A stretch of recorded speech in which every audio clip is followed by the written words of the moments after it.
Selamat malam pemirsa semua, Satelit TV Inyong Epol. Malam ini kita akan berdiskusi, akan ngobrol bareng bersama teman-teman jurnalis televisi dan disaksikan oleh masyarakat Banyumas Raya. Dan malam hari ini juga hadir banyak tokoh masyarakat yang turut berpartisipasi dalam merayakan ulang tahun IJTI. Pemirsa Satelit TV Inyong Epol, malam ini kita mengusung tema demokrasi atau pemilu dalam perspektif jurnalis televisi. Perlu kita sadari bersama dan perlu kita ketahui bersama bahwa televisi memiliki peran cukup signifikan pasca reformasi. Sebelum reformasi pun sebenarnya televisi memiliki peran yang strategis. Namun peran tersebut tidak lebih dari sebagai instrumen untuk menyuarakan kebijakan-kebijakan pemerintah atau negara. Pasca reformasi, televisi menjadi instrumen penting dalam rangka mengawal proses demokratisasi, proses transformasi dan proses perbaikan di Republik Indonesia. Sehingga menjadi relevan diskusi kita bahwa jurnalis televisi sangat memiliki peran yang urgent dan vital. Pemirsa dan hadirin yang hadir di Satelit TV, sekedar refleksi bahwa sulit dipisahkan antara jurnalis televisi maupun pegiat televisi dengan dunia politik. Kalau coba kita telusuri, misalnya kita sebut saja pemilik media group, dia aktif juga di politik. Sebut saja misalnya Surya Paloh, dia memiliki Partai Nasdem. Kemudian Abu Rizal Bakri sebagai founder TV One gitu kan. Beliau juga pernah di pucuk pimpinan Partai Golongan Karya. Sampai ke sini tidak berhenti di situ. Kita melihat ada juga misalnya bos Khairul Tanjung, dia sangat dekat misalnya dengan kedekatan tidak lebih dari saudara, dekat dengan Susilo Bambang Yudhoyono. Bahkan sempat menjadi menteri. Di era yang serba digital pun Net TV misalnya dimiliki oleh Wisnu Tama yang itu orang tidak jauh dari istana. Dari narasi itu mengilustrasikan kepada kita semua bahwa jurnalis televisi dan aktivitas pertelevisian sangat dekat dengan kekuasaan dan politik. Lalu bagaimana dengan aktivitas jurnalis televisi di Banyumas Raya? Kita akan diskusikan dengan apik di sesi panggung politik malam ini. Untuk memulainya, saya ingin mengundang saudara kita sebagai Ketua IJTI di Banyumas. Saya persilahkan kepada Mas Mardianto atau orang mengenalnya Mas Mardeng. Beliau merupakan jurnalis saat ini SCTV ya. SCTV sama Indosiar. Kalau SCTV bosnya siapa? Berpolitik juga ya? Oh iya. Kalau dulu Pak Utut ya. Iya, ya pokoknya nanti semuanya itu ada singgungannya dengan politik. Lah saya beri kesempatan. Sebelumnya saya sampaikan selamat juga kepada teman-teman wartawan televisi. Kita beri aplaus untuk teman-teman semuanya. Selamat malam semua. Assalamualaikum warahmatullahi wabarakatuh. Di malam yang sangat bahagia ini, saya bangga ini melihat suasana gimana ya, suasana yang khidmat dan agak ramai juga ya di Purwokerto ini. Selamat malam. Saya ucapkan terima kasih kepada narasumber yang telah datang, Mas Indaru, Mas Robi, Mas Bambang, Mas Hanan dan Mas Bangkit. Saya ucapkan pertama, ini sebenarnya agak telat ya, acara ini digelar ya. Sebenarnya ulang tahun IJTI itu tanggal 9 kemarin, 9 Agustus itu. Tapi ya karena menyesuaikan dengan aktivitas kita, karena kerja jurnalis, terutama televisi itu agak unik juga, agak lain lah gitu. Ini enggak ya pekerjaan kebanyakan lah itu.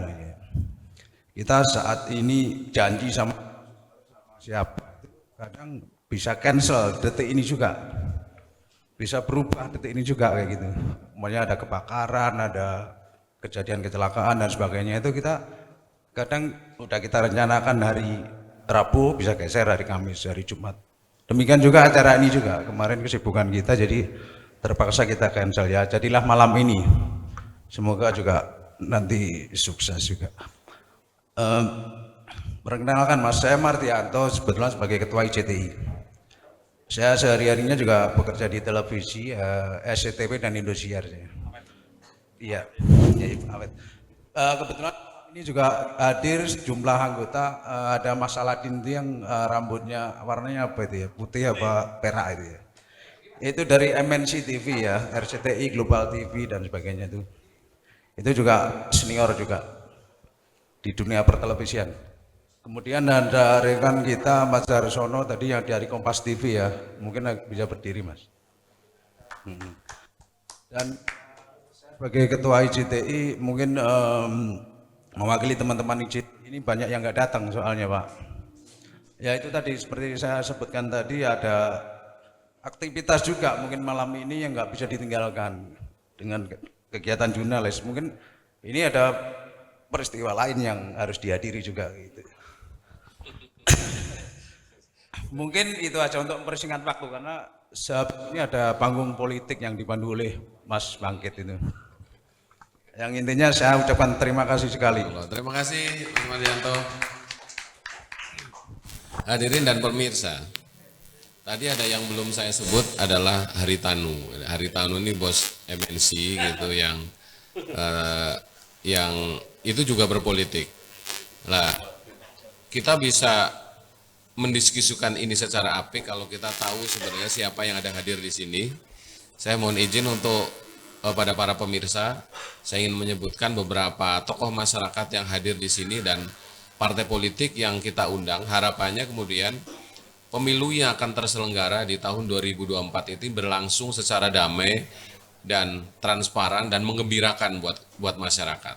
Lah, mohon izin saya ingin menyampaikan beberapa tokoh masyarakat yang hadir di malam ini. Sebelumnya saya ingin menyebut dari Partai Golkar, Mas Pangki sebagai Ketua Partai Golkar. Ini merupakan ketua yang masih muda gitu kan, di mana citranya Golkar selama ini didominasi oleh para senior. Ini Mas Pangki masih sangat muda. Kemudian ada juga Mbak Mariatin, Hajah Mariatin, Dapil Kota. Mas Pangki dapilnya Tambak Sumpio, Dapil 3.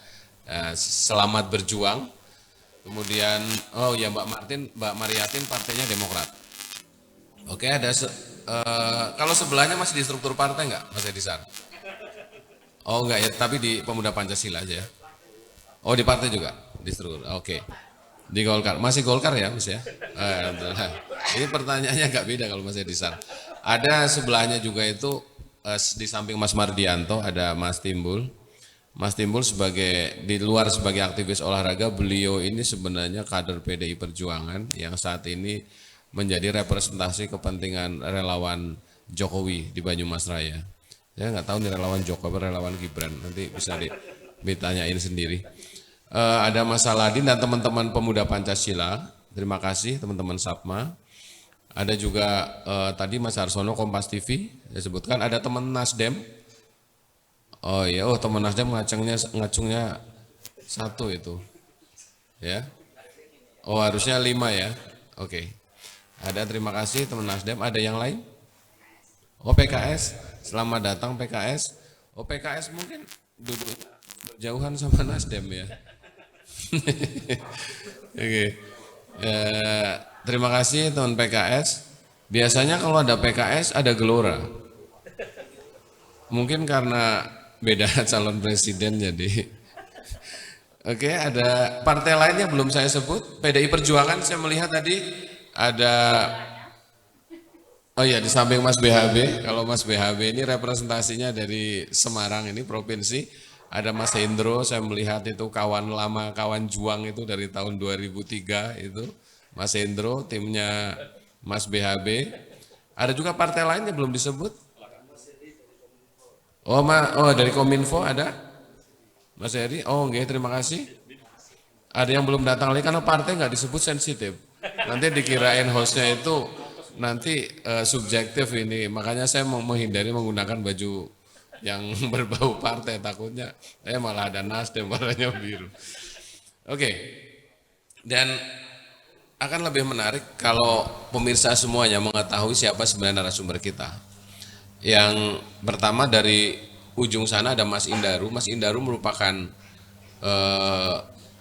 akademisi gitu, bukan politisi tapi akademisi tapi jurusannya politik.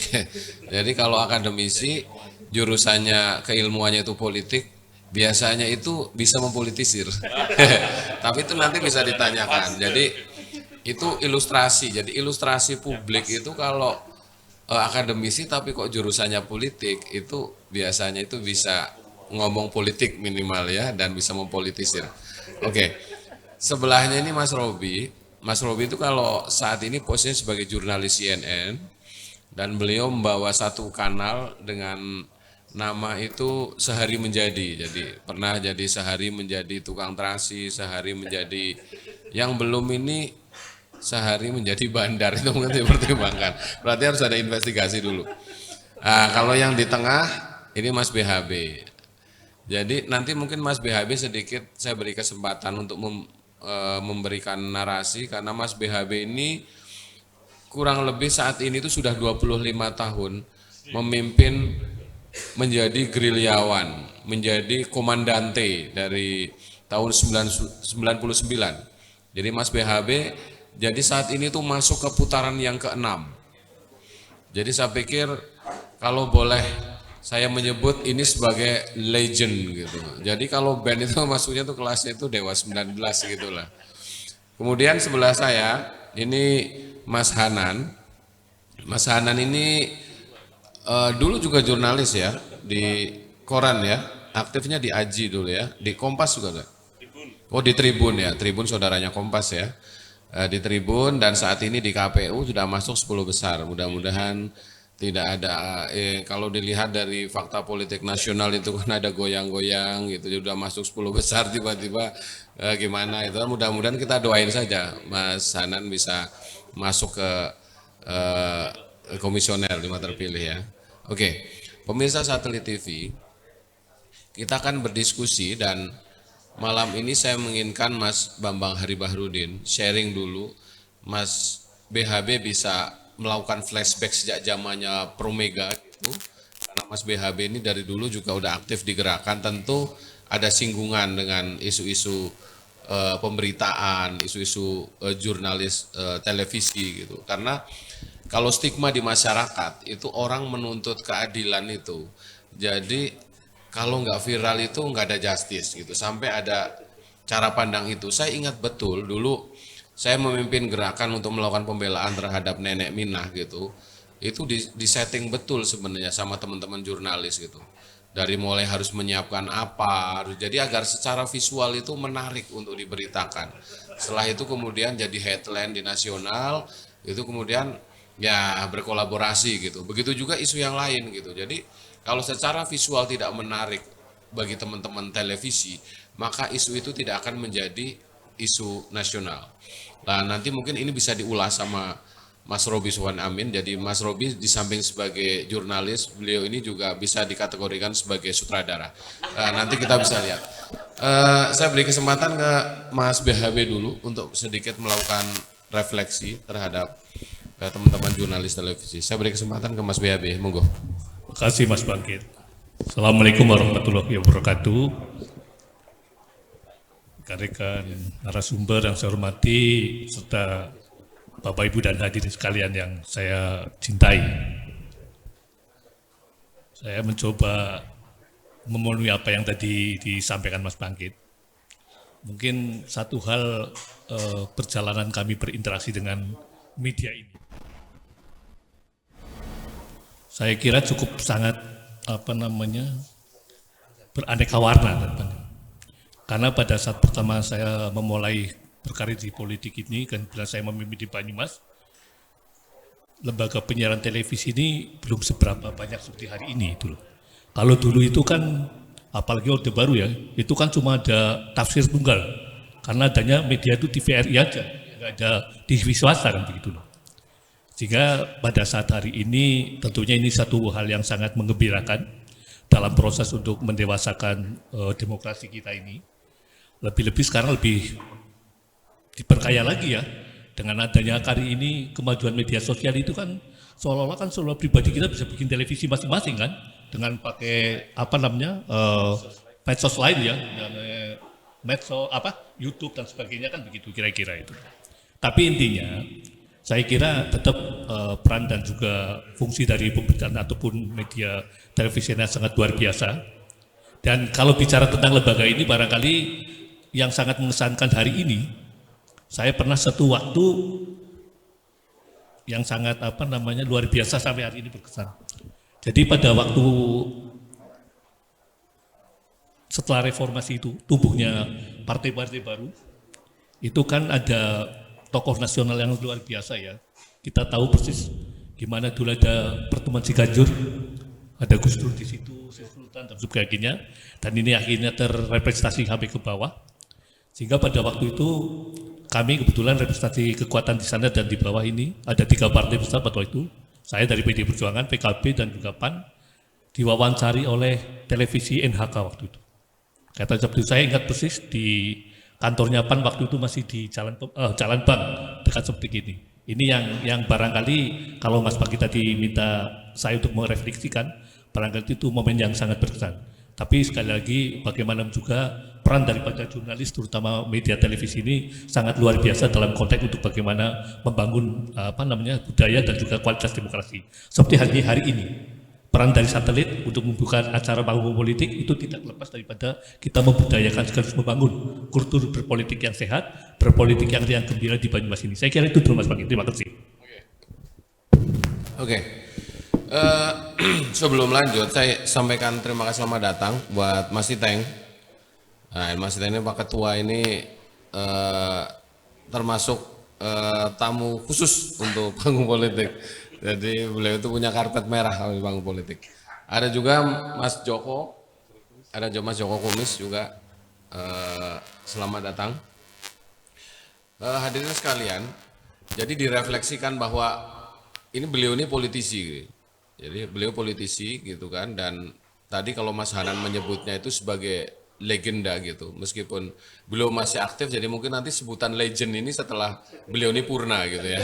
Lah pertanyaannya ini mau dipurnain kapan gitu kan? Nanti maksudnya Mas Timbul itu gue gantian ya Mas Timbul kepengen. Oke, terus kemudian yang kedua, jadi begini. Tadi kalau kita refleksikan bahwa sekarang ini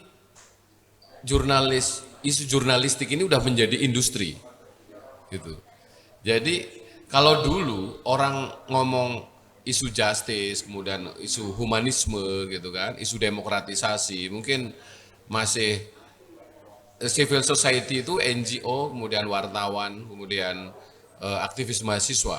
Lah saat ini saya ingin men-challenge gitu teman-teman wartawan gitu, barangkali ada cara pandang lain. Saya ingin minta komentar dulu dari salah satu jurnalis yang ada di sini gitu kan, sebelum ke Mas Robi, bagaimana memberi jawaban atas harapan rakyat bahwa isu jurnalis media itu alat perjuangan gitu. Sementara di sisi lain bahwa TV tanpa iklan itu sempoyongan gitu.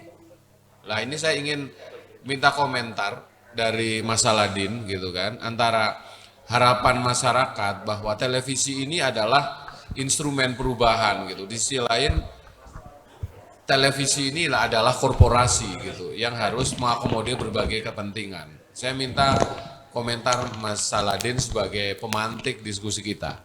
Silakan Mas Saladin. Terima kasih. Berdiri atau duduk? Berdiri. Posisi di sini? Ya. Oke, terima kasih. Assalamualaikum warahmatullahi wabarakatuh. Sebelum saya membuka diskusi juga ikut urun rembuk, ada sedikit bicara politik itu, ada sedikit yang ingin saya sampaikan, bahwa seorang politisi dari militer Prancis, Charles de Gaulle, kita kenal dengan teori degaulisasi. Dia berbicara, saya itu terkejut ketika masyarakat percaya dengan omongan politisi. Karena apa? Saya sendiri sebagai politisi tidak percaya dengan omongan saya. Itu seperti itu. Namun dalam perkembangan juga apa yang dikatakan Jalaluddin Rumi, dia berkata bahwa tidak ada ruku dalam sholat jenazah. Itu artinya kita tidak perlu membungkuk kepada orang yang akan meninggalkan kita. Siapa itu? Politisi lagi.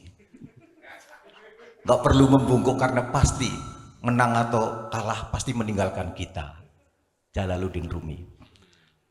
Dan kita bergeser ke barat, apa yang dikatakan oleh Lord Acton, seorang sejarawan Inggris, bahwa power tends to corrupt but absolute power corrupt absolutely. Bahwa kekuasaan itu cenderung disalahgunakan. Namun kekuasaan yang mutlak pasti, power tends to corrupt absolutely, pasti disalahgunakan. Politisi lagi yang kena. Itu seperti itu. Artinya apa? Masyarakat sekarang itu dengan terbuka melihat bagaimana ulah politisi. Ya, seperti apa kita sudah dibuka terang benderang dengan media sosial. Wartawan belum bergerak, media sosial sudah tahu duluan. Tapi jangan khawatir Pak, apa yang dikatakan oleh Kiai Haji Baharudin atau Gus Baha, dia berkata bahwa kalau santri atau orang muslim tidak diaspirasikan, mau kemana kita? Artinya apa? Masih ada yang percaya dengan politisi, seperti itu. Kita tinggal mau milih, mau pakai sandaran siapa terserah, seperti itu. Begini buat pemirsa satelit TV Inyongepol, sebagai jurnalis yang sudah malang melintang di dunia pertelevisian, kebetulan saya di MNC Media tahun 2005 sampai sekarang, dan bos saya disebut terakhir sama Mas Bangkit. Saya tunggu-tunggu nih, bos saya berpartai loh Mas, dan dukungannya kemana kan kita sudah tahu gitu ya. Jadi saya memang agak sedikit pakai rambut putih seperti itu. Karena kalau di setel di satelit TV Inyongepol nanti dikirim ke YouTube, Saladin itu lumayan di sana ada suara gitu. Jadi begini, pemirsa satelit TV, bahwa peran media televisi, jurnalis, IJTI itu Ikatan Jurnalis Televisi yang terrekomendasi atau terverifikasi di Dewan Pers. Artinya apa? Mungkin para politisi ini jarang ketemu dengan kita, ya. Kita karena tidak melakukan pembicaraan melalui telepon atau apa, tapi harus bertemu langsung, dan kita kebetulan karena skup kita adalah televisi nasional, ketika belum ada isu nasional, kita itu belum bisa datang atau belum bisa menemui. Tapi percayalah bahwa IJTI yang tanggal 9 Agustus kemarin ulang tahun adalah sebuah wadah organisasi yang terverifikasi di Dewan Pers, dan itu merupakan wartawan yang resmi, seperti itu. Ya. Artinya kami lahir untuk mengawal proses demokrasi di Indonesia sebagai pilar keempat dalam berdemokrasi. Tidak usah khawatir ketika wartawan Mas Robi, Mas Mardianto, Mas itu mereka adalah orang-orang yang terverifikasi, seperti itu.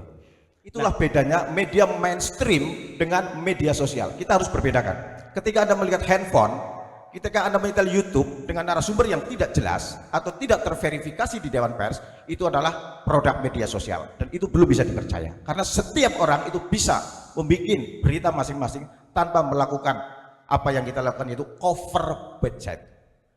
Bicara, membuat berita dengan mempertemukan dua narasumber.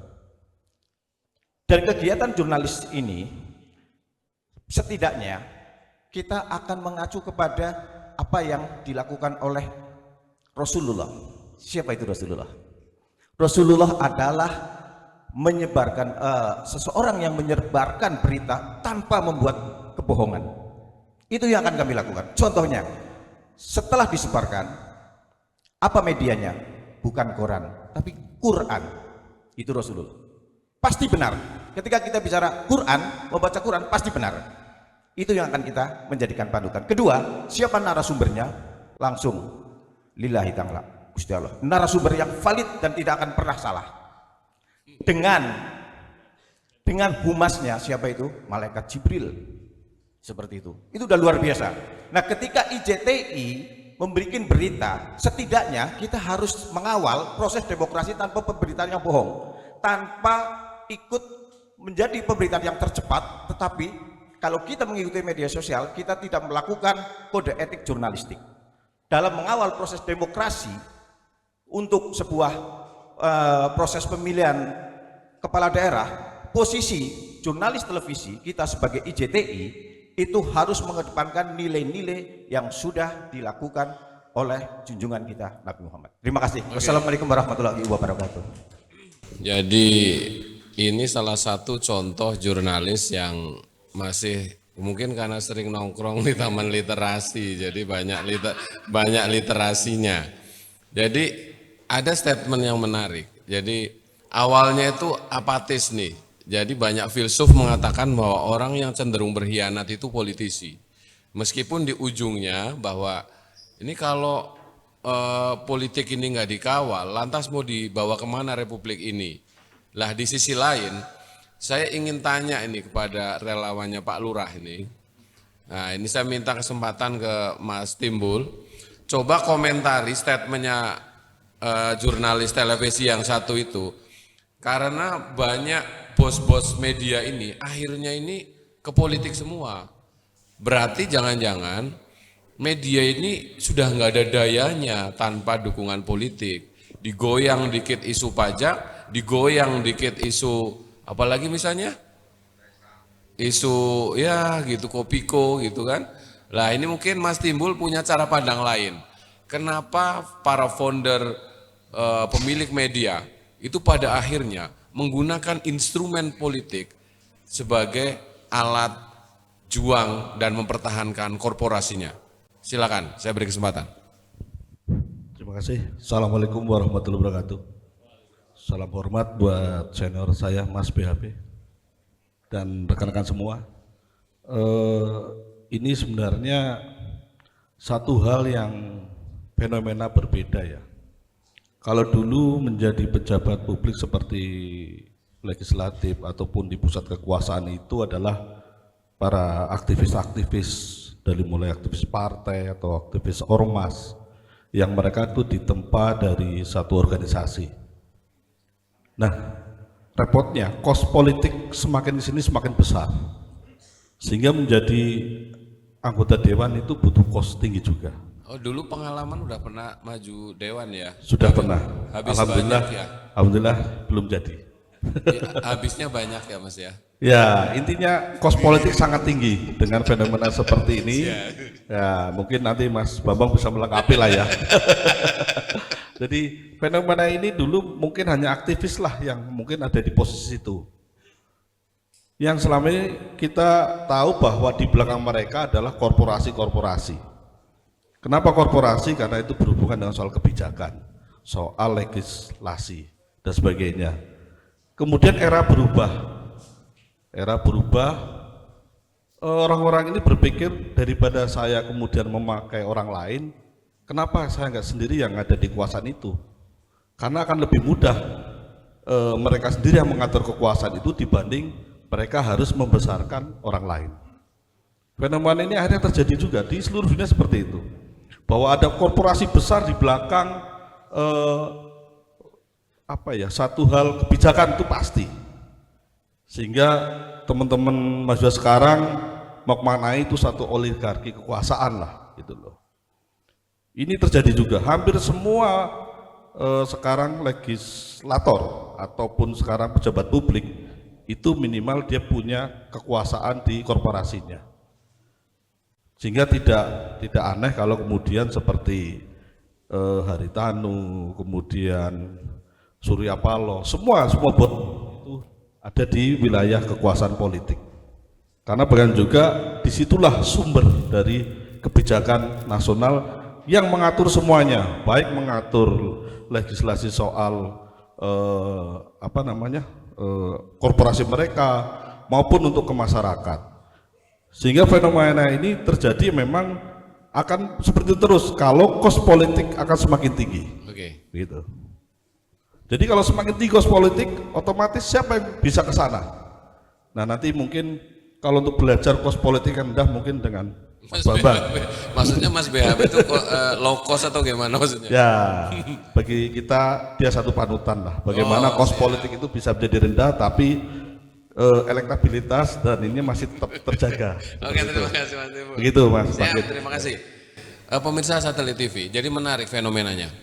Jadi kalau dulu menurut tadi statementnya Mas Timbul, kalau dulu itu aktivis di era mungkin sampai 2014 di pasca reformasi, aktivis ini banyak terlibat di dalam proses perebutan kekuasaan baik di legislatif maupun eksekutif karena banyak korporasi justru membackup para aktivis. Kepentingannya korporasi adalah terbackup regulasi di dalam memperjuangkan kepentingan korporasinya.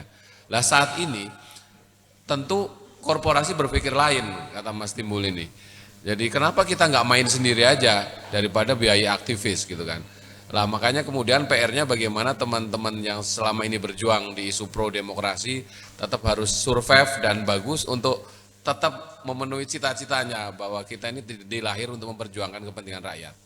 Oke, coba saya minta Mas Indaru, coba dianalisis. Jadi ada fenomena tadi seperti yang disampaikan oleh teman-teman yang berpendapat bahwa baik itu dari dalam konteks isu demokratisasi maupun isu proses elektoral dengan biaya yang sangat tinggi dan itu sangat relevan kenapa korporasi dalam bentuk media itu akhirnya terlibat secara aktif di isu politik. Silakan saya beri kesempatan ke Mas Indaru. Iya, terima kasih. Malam pemirsa Satelit TV Inyong Epol dan narasumber teman-teman dari televisi. Satu hal yang kalau dalam konteks akademis bahwa kita semua sepakat televisi atau media secara umum menjadi bagian dari satu pilar demokrasi. Selain eksekutif, legislatif, yudikatif dan kemudian media. Disepakati juga bahwa kemudian media menjadi ruang check and balances pada proses demokrasi itu sendiri. Nah, yang menarik di perkembangan zaman kemudian era reformasi tadi yang sudah disinggung banyak pihak tentang pemodal dan sebagainya ke ruang-ruang bergerak media, membangun media, dan mereka sadar betul bahwa media pun menjadi basis kekuasaan. Jadi basis kekuasaan tidak hanya kemudian partai politik, tidak hanya ke teman-teman yang punya modal uang dan sebagainya di Kadin sebagainya. Media dengannya diyakini punya pisau tajam untuk melihat sesuatu hal, maka itu sebagai sumber kekuasaan juga. Nah, yang menarik menurut saya kalau melihat tadi Mas Saladin, Mas Timbul sudah menjelaskan secara gamblang pada posisi itu menarik. Tapi menyoroti sebetulnya politik redaksinya. Kalau secara institusi media, mereka akan membangun citra positif ke publik, kepentingan iklan, kepentingan menjaga pilar demokrasi akan dilakukan, dan itu akan mereka jaga. Media akan menjadi sumber referensi apapun yang resmi. Jadi kalau kemarin diskusi di kampus juga sempat ada dijelaskan tentang itu, dan kadang media kecolongan kasus tambang misalnya, rekomendasi publik itu ke media sosial di TikTok dan sebagainya daripada berita di media televisi atau koran misalnya. Nah, tapi apapun yang didengar dan dianggap resmi dan positif seperti yang Pak Mas Saladin bilang tadi, itu tetap media resmi seperti itu, termasuk televisi. Ini yang menjadi catatan penting. Artinya mereka akan menjaga itu dan akan tetap percaya. Tapi ketika politik redaktur, ini yang menarik. Kenapa pada case ini nggak diangkat? Kenapa pada case ini media ini begitu gencar dan melawan? Di case ini seperti ini. Contoh, Metro hari ini akan gencar membicarakan soal koalisi kebinekaan yang selama itu nggak pernah muncul. Tapi TV One dan lainnya nggak akan bicara itu. Nah, politik redaksi ini yang menurut saya akan lebih menarik dilihat sebetulnya. Itulah kepentingan media terhadap rejim, terhadap kekuasaan, terhadap eksekutif, terhadap legislatif. Nah, di titik ini kemudian kita akan melihat kecondongan kemana, kepentingan apa dan sebagainya. Jadi, apalagi setiap program, mungkin Pak Ketua juga paham, Ketua IJTI ini akan paham bagaimana ini kok muncul, ini tidak. Semua publik akan melihat. Muncul di salah satu TV ini, tidak muncul di TV lain. Itu menarik, Mas. Jadi konteks politiknya di situ. Bahwa kemudian ada kepentingan korporasi, pasti. Ya, di 3 pilar yang lainnya pun melakukan hal yang sama. Itu Mungkin pun maksudnya melakukan. Mas Tapi Indaru ini, jadi TV One itu nggak melakukan deklarasinya Anies gitu kira-kira begitu. ya, tapi saya ingin katakan bahwa ada yang lebih harus kita soroti lebih tajam adalah di titik politik redaktur. Itu penting menurut saya. Oke, Mas Indaru. Nah, ini mungkin Mas Robi nih. Jadi posisinya CNN ini, nah ini kan tadi ngomong politik redaksi ya.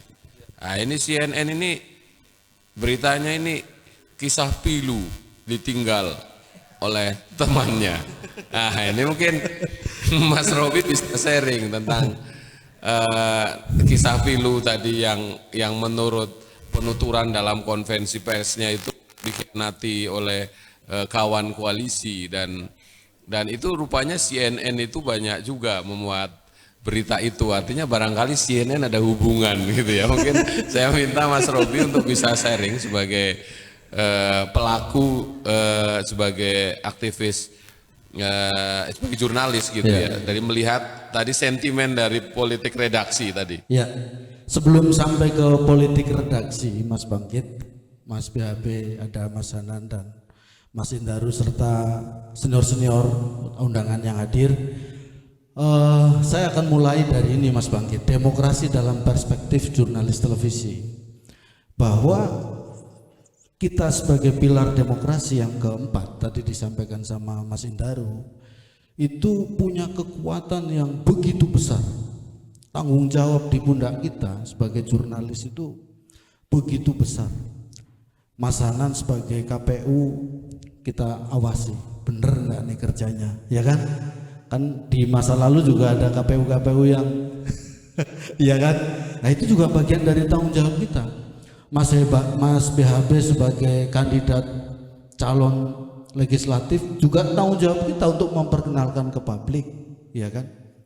Terus kita juga disupport sama teman-teman akademisi ya, Mas Indaru, untuk sama-sama mengamati gitu. Nah kita sebagai corongnya gitu.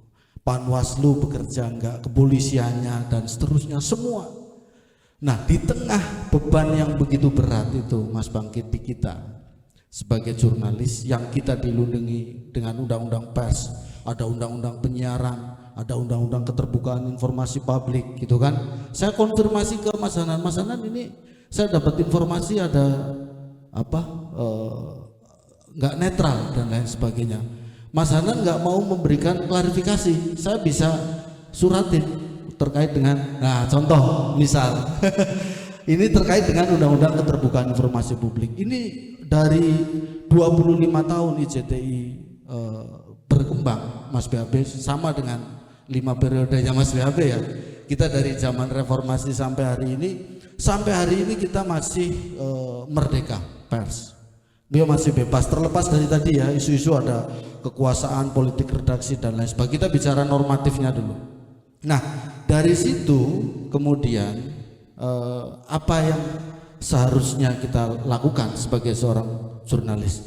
Kita bekerja secara profesional, sama yang tadi disampaikan sama Mas Saladin. Kita cover both side, kita ada isu-isu, kita berapa isu dari Banyumas ini yang kemudian menasional. Tadi di awal Mas Indaru sempat menyampaikan Banyumas kondusif, betul. Tapi Banyumas ini dari sisi hukum misalnya, kita pernah mengegolkan satu isu yang tadi disampaikan di awal sama Mas Bangkit Mbok Mina, itu sampai melahirkan peraturan Mahkamah Agung, gitu loh. Isu itu menjadi nasional sampai peraturan Mahkamah Agung. Bahkan hari ini di teman-teman yudikatif juga ada restoratif justice, gitu loh. Itu buah dari teman-teman jurnalis di Purwokerto, belum di sektor-sektor yang lain, sosial, kemudian politik dan seterusnya. Nah, ini secara umum kita punya tanggung jawab yang besar, meskipun beban kita berat, tapi kita tahu, tadi Mas Mardianto juga sempat berdiskusi ya, nasib kita tidak sebaik dari tanggung jawab yang kita pikul, gitu loh. Jadi teman-teman ini memang pilar demokrasi setara dengan eksekutif, legislatif, yudikatif, ya kan? Tapi teman-teman ini nasibnya nggak setara, gitu loh. Padahal tanggung jawabnya begitu besar. Nah, kaitannya dengan tadi yang disampaikan sama Mas Bangkit, berkaitan dengan politik redaksi, itu nggak bisa dipungkiri ya, bahwa semua pemodal atau yang memiliki stasiun televisi itu punya afiliasi terhadap politik, dan politik redaksi yang disampaikan sama Mas Indaru itu sebuah keniscayaan, kita bisa melihat seperti itu. Tetapi meskipun ada kepentingan, hari ini kita bisa membuktikan bahwa teman-teman jurnalis masih bekerja profesional, dan isu-isu besar nasional ini seperti yang tadi saya contohkan berkaitan dengan masalah hukum, berkaitan dengan masalah politik, jurnalis masih menjadi satu pilar yang bisa kita harapkan. Itu mungkin Mas Bangkit. Oke, hadirin sekalian dan pemirsa Satelit TV, artinya Mas Robi ini mengabarkan tentang optimisme bahwa jurnalistik ini juga masih memberikan harapan kepada publik gitu. Ada fakta tadi misalnya judicial review terkait kapasitas pelanggaran hukum bila mana seperti apa bisa didamaikan atau dalam rangka mencari keadilan, itu banyak, salah satunya adalah isu-isu didorong oleh teman-teman jurnalis gitu ya. Seperti dulu di Banyumas ini isu kemiskinan juga diangkat oleh Mas Saladin dengan si Tasripin, itu juga ada isu Minah, ada juga banyak konflik reformasi agraria, isu perebutan tanah antara masyarakat dengan di sekitar hutan gitu, juga banyak dibantu oleh teman-teman jurnalis. Kita tidak menafikan situasi itu, dan secara pribadi saya justru berterima kasih sebenarnya. Menurut saya kita besar teman-teman aktivis justru karena media gitu, dan itu kita akui secara gentleman gitu lah. Mungkin saya ingin mendengar komentar teman-teman politisi dulu gitu sebelum nanti bergeser ke penyelenggara pemilu gitu ya. Ini ada mungkin saya minta Mas Pangki dulu gitu, karena Mas Pangki gara-gara Mas Pangki masuk jadi yang lain keluar gitu kan. Nah, ini mungkin Mas Pangki bisa sharing gitu kan, karena Mas Pangki ini kalau saya lihat di dalam kontestasi termasuk mengikuti isu-isu nasional. Jadi di isu nasionalnya ini di televisi yang rakyat lihat itu partainya Mas Pangki ini masuk utuk gitu, kemudian koalisinya namanya juga berbeda, akhirnya kemudian yang satu memilih deklarasi dengan yang lain. Mungkin bisa memberi perspektif gitu untuk memperkaya hasanah kita di isu yang kita usung, isu demokratisasi kita. Saya beri kesempatan ke Mas Pangki, silakan. Terima kasih Mas Bangkit. Sambil duduk nggak apa-apa ya Mas Bangkit ya. Boleh. Assalamualaikum warahmatullahi wabarakatuh. Yang saya hormati rekan-rekan jurnalistik, terutama yang pada tanggal 9 Agustus kemarin sudah berulang tahun yang ke-25. Jadi sekali lagi pada kesempatan malam hari ini saya mengucapkan selamat ulang tahun untuk rekan-rekan ICTI yang ke-25. Kemudian yang saya hormati juga rekan-rekan narasumber sekaligus Bapak Ibu semuanya yang hadir pada kesempatan malam hari ini. Yang pertama izin menanggapi tadi yang disampaikan oleh Mas Saladin gitu kan. Saya iseng searching di Google, saya googling. Ternyata memang quotes untuk politisi itu jelek semua Mas. Jadi saya sambil jalan nanti sambil lihat ternyata tidak ada yang bagus sama sekali yang saya temukan. Tapi minimal bahwasanya kita juga jangan lupa bahwa sebaik-baiknya manusia adalah manusia yang bermanfaat untuk orang lain. Horunas anfauhum linas. Ini partainya Golkar atau ini kok? Nasionalis religius. Oh iya. Kita partai tengah, kanan oke, kiri oke. Jadi hari ini memang politisi atau politikus diberikan kesempatan seluas-luasnya gitu kan, bahwasanya untuk mengabdikan diri kepada masyarakat. Jadi kembali lagi ke personality dari politisi itu sendiri. Harapan saya di era keterbukaan sekarang ini, semua orang melihat, tadi disampaikan juga oleh Mas Robi, semua orang mencermati. Jadi politisi mau tidak mau hari ini harus berbuat yang sebaik-baiknya untuk kepentingan masyarakat.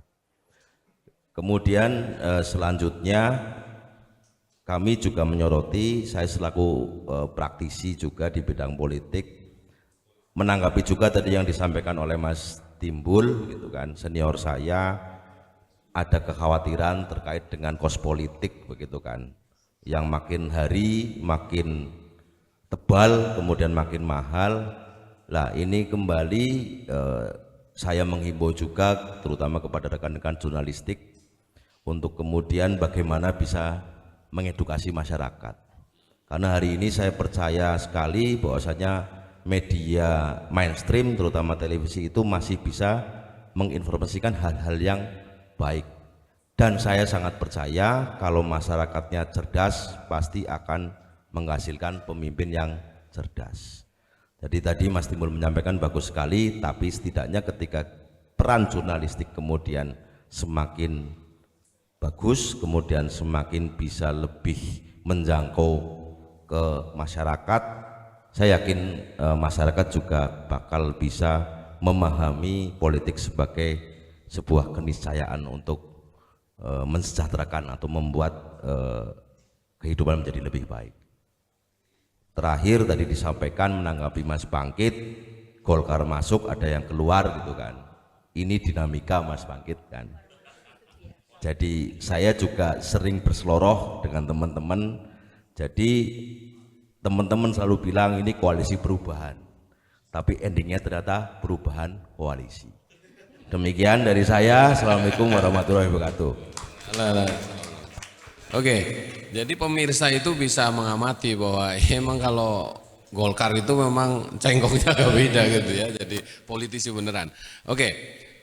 Mungkin sebelahnya ini saya ingin mendengar gitu, karena biar tidak simpang siur di masyarakat. Ini kebetulan beliau ini representasi dari Partai Demokrat, mungkin di sini bisa sharing gitu kan, karena ditonton oleh ribuan orang gitu. Siapa tahu ada kabar khusus dari Jakarta tentang sebenarnya apa yang terjadi. Mungkin Mbak Mariatin bisa sharing di sini sebenarnya ada apa gerangan gitu, atau kalau jadikan sebuah judul lagu itu ada apa denganmu. Silakan. Assalamualaikum warahmatullahi wabarakatuh. Selamat malam. Saya ucapkan dan terima kasih pada kesempatan malam hari ini. Untuk kesekian kalinya kita sering ketemu di forum Satelit TV. Yang saya hormati jajaran penyelenggara, Mas Bangkit dari KPU, dari Pak BHB, dari pembicara dari depan Pak akademisi, dan dari media. Kami mewakili Partai Demokrat, mohon izin, kebetulan ketua ada acara sehingga saya dijadikan talangatur. Tadi sudah disampaikan oleh Pak Bangkit, pertanyaannya nyeleneh ke saya ini. Karena memang situasi di pusat ini memanas. Jadi politik adalah seni. Segala kemungkinan bisa terjadi. Yang tadinya pacaran sudah lama, tiba-tiba menikah dengan orang lain, itu jodoh artinya ya. Nah ini dengan pimpinan kami Mas AHY yang pacarannya sudah setahun, ternyata dalam waktu sebentar diputuskan tanpa kabar berita. Itu biasa di politik, semua serba mungkin, dibutuhkan sebuah proses pendewasaan.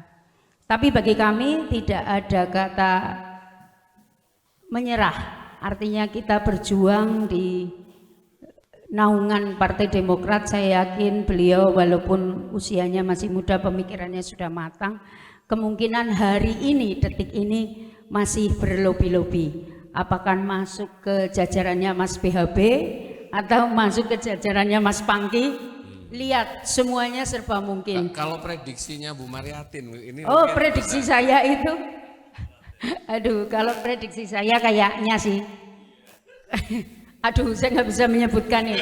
Soalnya serba mungkin sih ya. Tapi yang pasti itu ada dua kubu. Apakah ke sini dan ke sana. Maksudnya ke sini ke sana itu nggak mungkin rujuk kan gini. Kalau tadi simplifikasi. Oh, rujuk kayaknya tidak, Mas.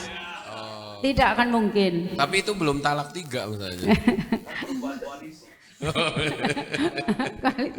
Kayaknya enggak sih. Kalau saya amati kok sore ini saya lihat beritanya di YouTube itu bahwa berdiskusi dengan Mbak Puan. Kemungkinan besok dengan Pak Prabowo. Jadi kalau saya prediksi saya itu hanya akan lari kedua orang ini. Tapi ya itu kembali lagi. Utamanya apa Mbak? Kalau boleh tahu. Pertimbangan utama kemudian pertama pertimbangan utama tidak rujuk gitu karena tadi contohnya itu soal jodoh. Kemudian yang kedua kira-kira yang mempertimbangkan akhirnya condong kemana itu karena apa? Mungkin bisa sharing.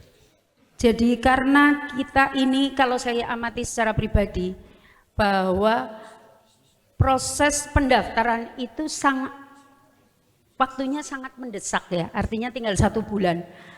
Manusiawi ketika kita habis kecewa, saya kira kalau saya untuk move on sempurna 100% kayaknya tidak, karena manusia itu kan tempatnya segala kekurangan. Jadi ketika emosional, kalau saya ini loh emosional masih tinggi kayaknya wis umpamane tangannya arep tahlil wingi bar padu diundang mbek bisa ora teka Mas Pangki. Nah ini hal sepele itu aja lah. Jadi kayaknya kok untuk rujuk kayaknya belum. Tapi kembali lagi politik itu serba mungkin tergantung kepentingannya Mas Pangki. Kepentingan dari personnya. Artinya bisa mungkin iya rujuk tapi dengan kayaknya kalau menurut saya itu kemungkinannya sangat kecil. Sangat kecil. Karena dari segi emosional itu tadi lawung beke padu karo tanggane terus dundan kepungan nek Mas Bangkit mesti kan orang mungkin teka berpisah gitu. Jadi ada kekecewaan yang mungkin belum bisa bersama. Saya berharap sih ya juga tidak. Karena di Kabupaten Banyumas panjenengan pirsa sendiri situasi politik seperti ini kalau saya DPR Kabupaten ya menghendaki mayoritas lah. Jadi kepenak. Berarti beliau ini menghendaki itu dekatnya sama yang mayoritas sudah bisa dipahami. Oke, ya, begitu Mbak Mariatin. Iya, terima kasih Mas. Itu pendapat saya loh Mas. Oke, siap, terima kasih. Pemirsa Satelit TV dan seluruh hadirin, kita akan kembali ke proses tema kita bahwa isu demokratisasi ini salah satu yang menjadi kunci suksesnya proses demokratisasi prosedural adalah penyelenggara pemilu. Dalam hal ini adalah KPU. Mungkin bisa sharing kepada publik di Banyumas Raya ini, karena mengingat Satelit TV itu ditonton oleh puluhan ribu, bahkan ratusan ribu orang, itu bisa sharing di sini. Sebenarnya prosesi pemilu ini sudah sampai di mana gitu. Yang akhirnya kemudian publik menjadi tahu dan memahami proses politik ini lebih secara dewasa. Jadi di bawah itu kadang-kadang ribut bergontok-gontokan, di atas ini soal bagi-bagi isi tas gitu. Lah ini mungkin meskipun isi tas itu isinya bisa dokumen gitu kan. Atau mungkin giro juga saya tidak tahu.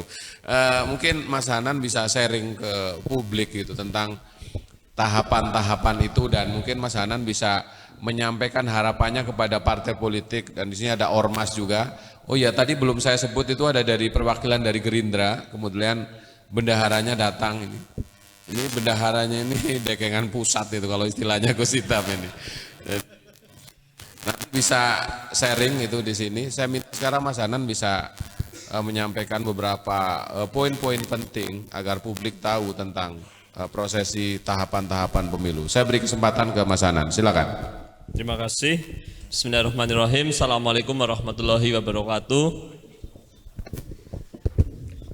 Pak BHB, narasumber, Mas Robi, Pak Indaru, dosen saya, Mas Bangkit, serta Bapak Ibu sekalian. Yang pertama kami ucapkan selamat ulang tahun untuk rekan-rekan jurnalis, para senior saya di IJTI.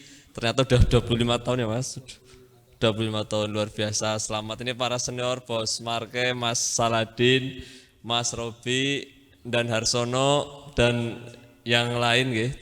Terima kasih, ini IJTI eksis.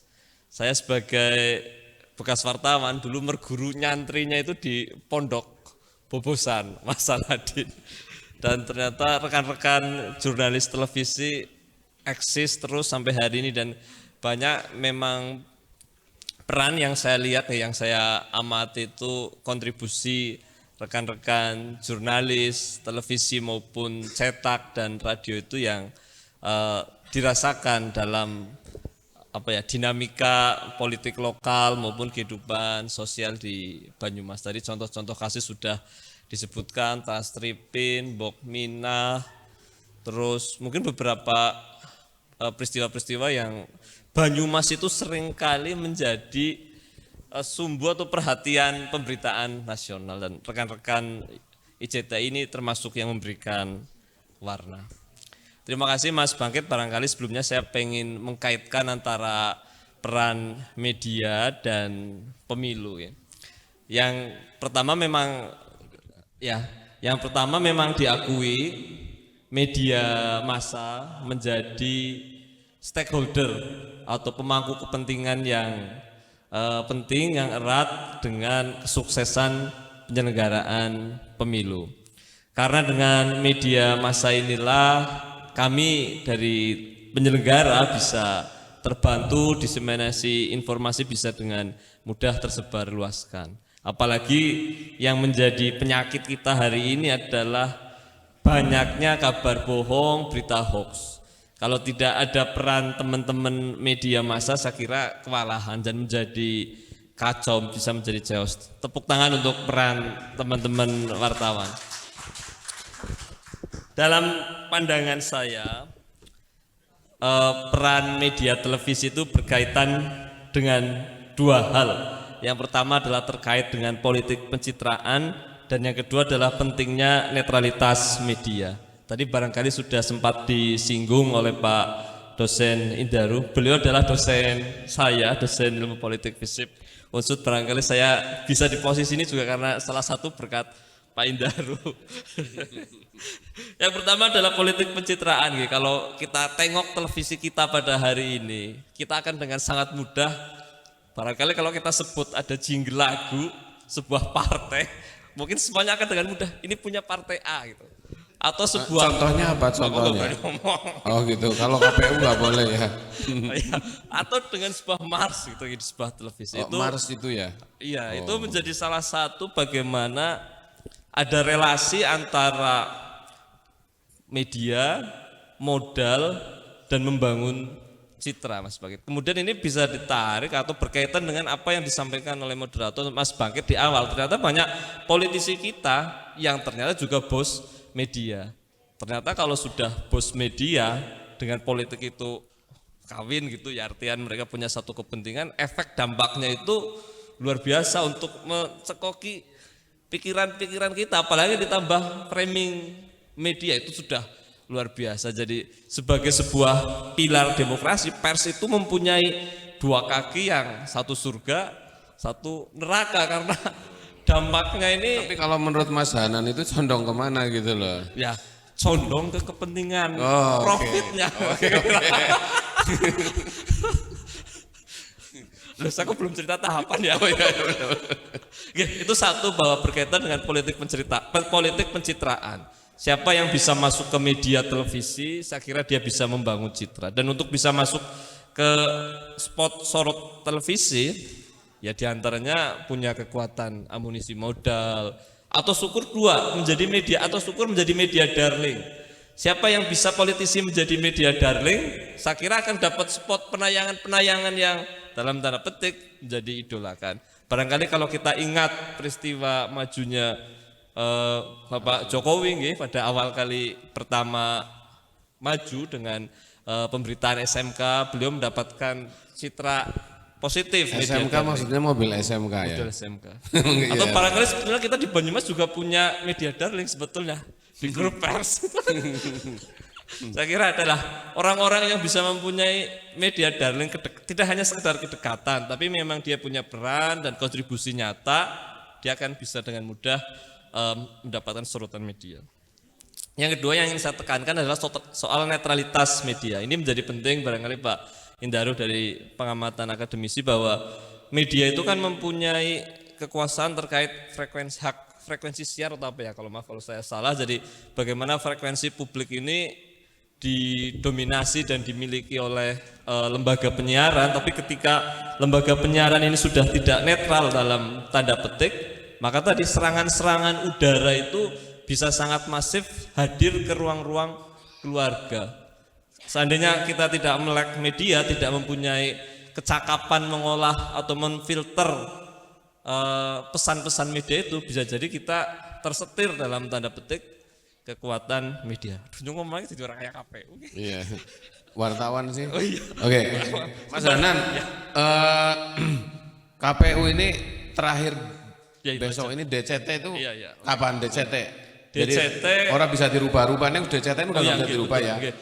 Dan saat ini memang lagi ada putusan di RI bahwa KPU RI itu kan digugat lembaga swadaya masyarakat soal keterwakilan perempuan, dan KPU kalah. Di antaranya ada imbasnya adalah soal keterwakilan perempuan. Maksudnya perempuannya kurang ya? Ya, jumlah pembulatannya kan kemarin ke bawah. Jadi sekarang harus dinaikkan pembulatannya ke atas. Nah, ini masih menjadi PR karena sampai hari ini kami masih menunggu terkait pencalonan. Jadwal awal. Kalau jadwal awal nanti sampai tanggal 4 November. Nah, tapi menuju tanggal 4 itu ternyata ada satu presiden di pusat. Kita masih menunggu itu. Karena sejauh ini ada beberapa partai di Banyumas yang keterwakilan perempuannya itu masih kurang. Kurang. Partai apa, Mas? Tidak saya sebut di sini. Oh, tapi boleh, kalau masyarakat bertanya boleh partai apa yang kurang ini? Ya, nanti di kantor aja. Oh, di kantor. Oke, saya tanya Mas Hanan lagi. Tanya Mas Hanan lagi. Kalau ini biar masyarakat tahu, jadi basisnya informasi awam. Kalau nggak ada di DCS, di DCT bisa. Oke. Jadi proses menuju DTT masih ada 2 kali kemungkinan berubah. Pertama, saat ini kan posisinya sudah diumumkan DCS. DCS ketika ada yang mengundurkan diri atau meninggal atau tidak memenuhi syarat itu masih bisa diganti. Itu kalau tidak salah tanggal 14 sampai tanggal 20 September. 14 sampai tanggal 20 September. Lalu penggantian yang kedua, ini partai bisa mengubah nomor urut, memasukkan caleg pengganti, sama sekali orang yang baru dengan syarat yang lengkap adalah pada pada masa pencermatan daftar calon tetap. Tanggalnya adalah tanggal 25 September sampai tanggal 3 Oktober. Masih ada 2 kali kesempatan untuk melakukan penggantian. Jadi maksudnya biar teman-teman jurnalis siapa tahu mau beralih profesi itu masih bisa memungkinkan. Yang penting dapat partainya. Iya. Oke. Itu tahapannya. Oke, pemirsa Satelit TV Nyong Epol, di malam ini kita sebenarnya bersama-sama merefleksikan bahwa semua memahami media ini penting, vital, urgent. Di sisi lain ada fakta menyebutkan bahwa tantangan media tidak mudah, tanggung jawab yang begitu besar.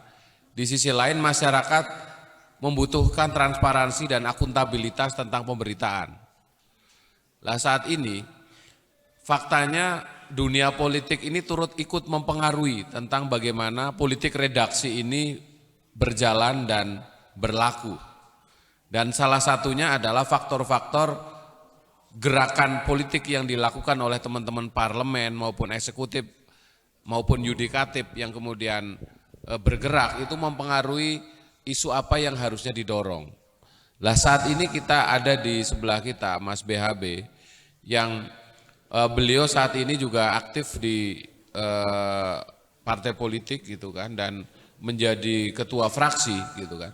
Dan kemarin belum lama itu baru menggelar deklarasi yang cukup menyorot perhatian gitu ya, menjadi sorotan publik gitu, dan itu ditayangkan oleh media nasional gitu. Mungkin Mas BHB bisa sharing di sini tentang relasi partai politik dan bisa mengeblok media untuk kemudian disiarkan secara publik gitu kan, yang saya lihat kemarin Kompas dan MNC Group gitu ya. Jadi tapi TV One enggak ya Mas ya?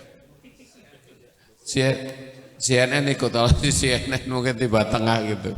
Mungkin Mas BHB bisa sharing tentang situasi itu biar nanti bisa clear. Jadi karena memang media ini betul melakukan demokratisasi, kemudian masyarakat juga memiliki harapan, di sisi lain politisi juga berharap media bisa memberi pencerahan.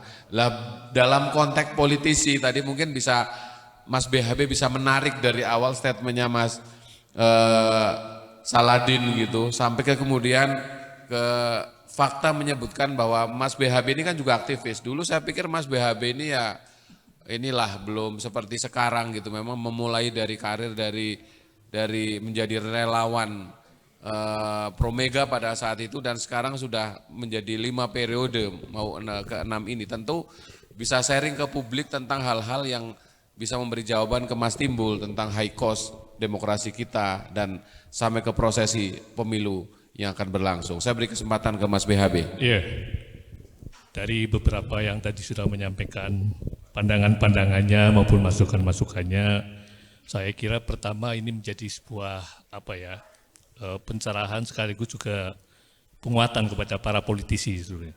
Bahwa hakikatnya yang namanya seorang politisi itu yang penting itu adalah jangan sampai alergi terhadap kritik.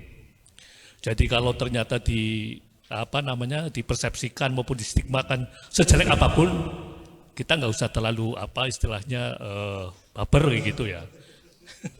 Karena politisi itu jangan sampai terbang karena dipuji gitu loh.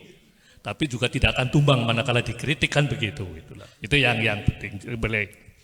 Tapi faktanya hari ini yang namanya sesuatu yang nama politik itu kan sangat menjadi, saya berkali-kali kan menyampaikan.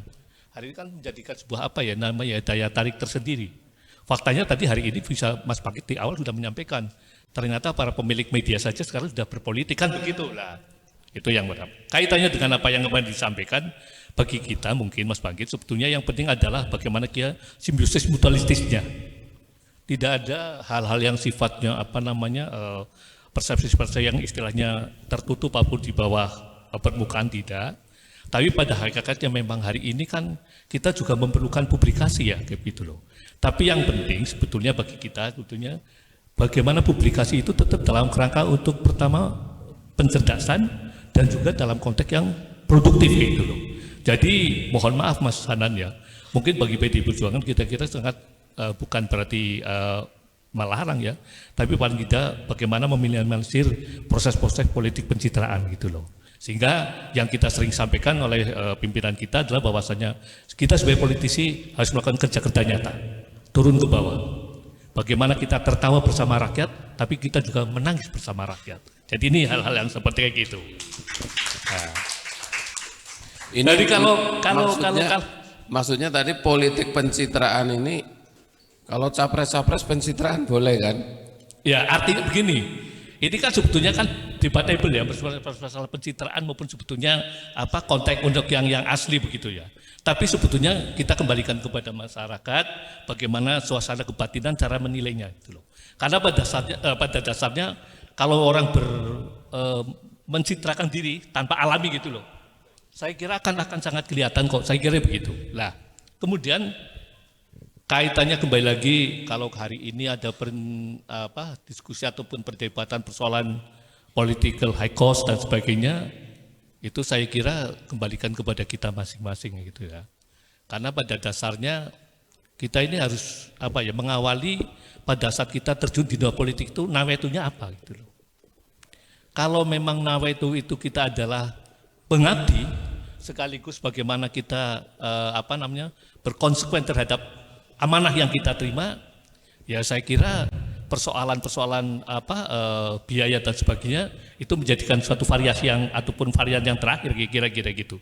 Jadi kalau saya tidak tertarik persoalan high cost politik tapi sekali lagi sebetulnya kita awali manakala kita terjun kepada dunia politik. Tadi Panggi mengatakan katanya sebaik-baiknya orang itu adalah yang bermanfaat, ya tentunya itu mari kita buktikan berlomba-lomba dalam konteks kebaikan untuk mewujudkan pengabdian sekaligus bagaimana kita bisa menjaga amanah yang kita terima. Saya kira itu Mas Bangkit.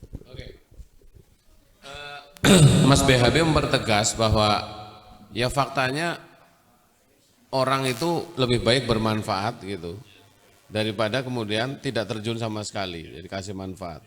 Atau mungkin kalau bahasa sekarang yang lagi tren itu lebih baik minta maaf daripada minta izin. Oke. Saya minta komentar Pak Iteng. Jadi karena begini, ini bukan terkait minta maaf, lebih baik minta maaf daripada minta izin, bukan itu. Mas Iteng, bagaimana caranya dalam konteks ini bicara kita kondusivitas. Jadi kan begini. Ujung dari demokrasi itu adalah kesejahteraan sosial. Jadi rakyat ini harus dapat kue sosialnya di antara pertempuran para politisi. Karena demokrasi itu cuma instrumen.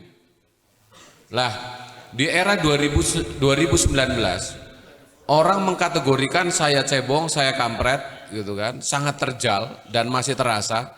Dan saat ini menurut saya politik yang semacam itu harus kita minimalisir. Lah, ini Pak Ketua, Pak Iteng sebagai Ketua Ormas gitu kan, mungkin ASN juga sebagai ASN bisa ambil peran. Gimana caranya agar rakyat ini tidak tercabik-cabik. Terima kasih khususnya kepada Satelit TV, juga selamat ulang tahun kepada Ikatan Jurnalis Televisi Indonesia. Dari tadi saya melihat bahwa yang dibuka adalah isu nasional. Yang dibuka adalah isu sosial.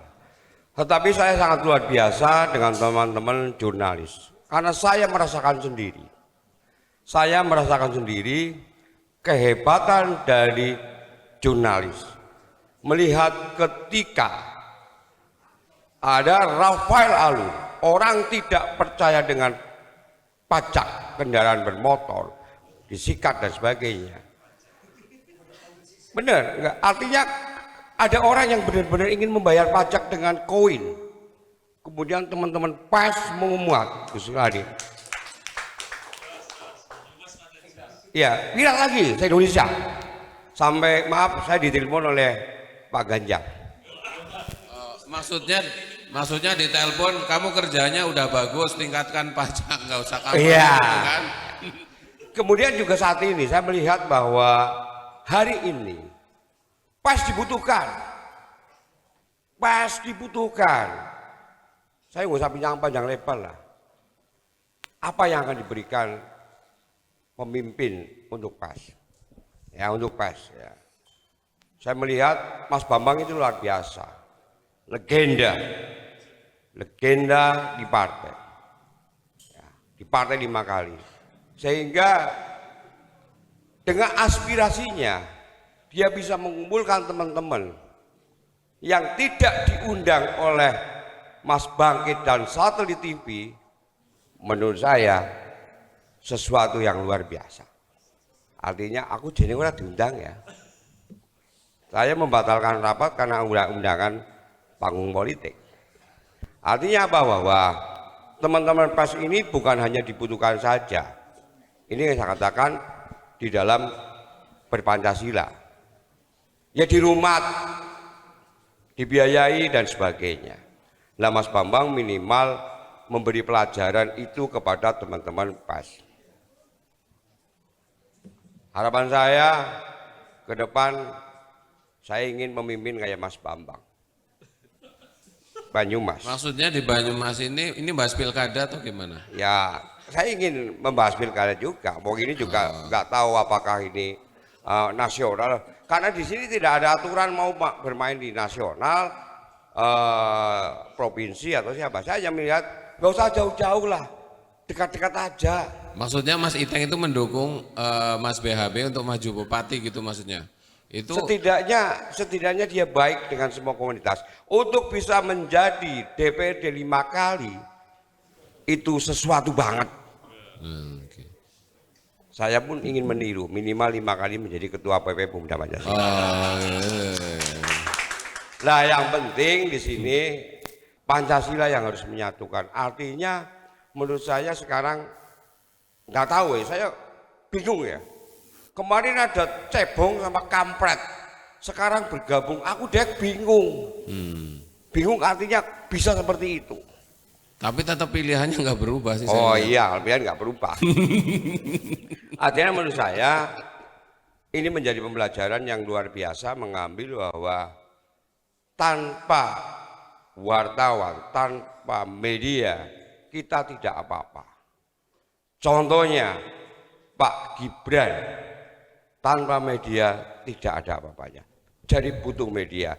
Dan selamat buat teman-teman sahabat jurnalis yang selama ini selalu meliput, mau orang itu dijatuhkan, mau orang itu diangkat, teman-teman penanya itu lebih tajam daripada pedang.